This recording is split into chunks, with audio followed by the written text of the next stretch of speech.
Okie. So yeah, left wrist position now at the top, brilliant. In terms of where your club's getting to now, up here, brilliant. Yeah, really nice and flat, good position there.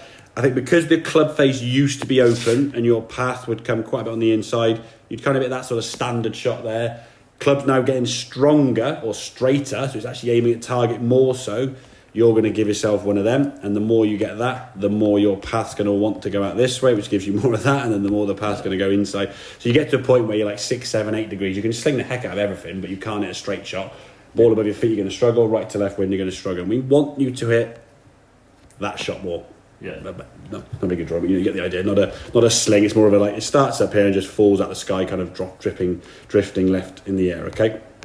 This was your roll, but now when you get the top, sort of sliding a bit here now. You almost see the foot slipping and moving a little bit on that right side. Okay, as you come back in, club coming back down a little bit more on the inside. This is the main thing. Club face is perfectly square, but again, your exit there through your head. Now you watch this, and with the drill, so it's not obviously a regular swing.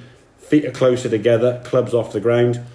As your left arm gets to around parallel, you start stepping, as you can see there now. As you start bringing the golf club back down, it's more in front of you. Path is more on line here now. And because you've actually got yourself left, you can rotate and move better. Look where the club's exiting now. It's more through your left shoulder, which is you're always going to be the highest side of swing playing on the through swing. But through your left shoulder is better than through your left ear roll. Yeah. And again, look at that club face. He is wrapped over like there's no tomorrow, yeah? So for a visual thing sort of through here, once you get to about here, if that's your spine angle, you want the club face to be matching up to that.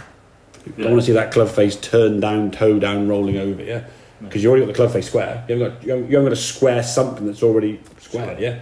So the body can move better, but you've got to start recentering. I think it's more of a term we tend to use, rather than getting here at the top of the backswing and then sliding. So if you slide, you'll probably fire it with the lower half.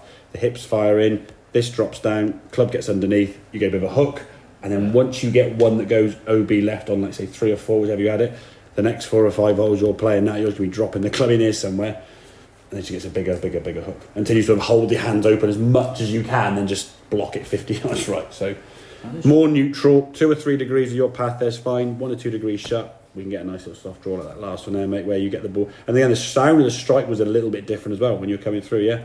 Striking it more down the target line, ball flying a little bit straighter. Much more preferred ball flight. Okay, mate? Yep. Good stuff.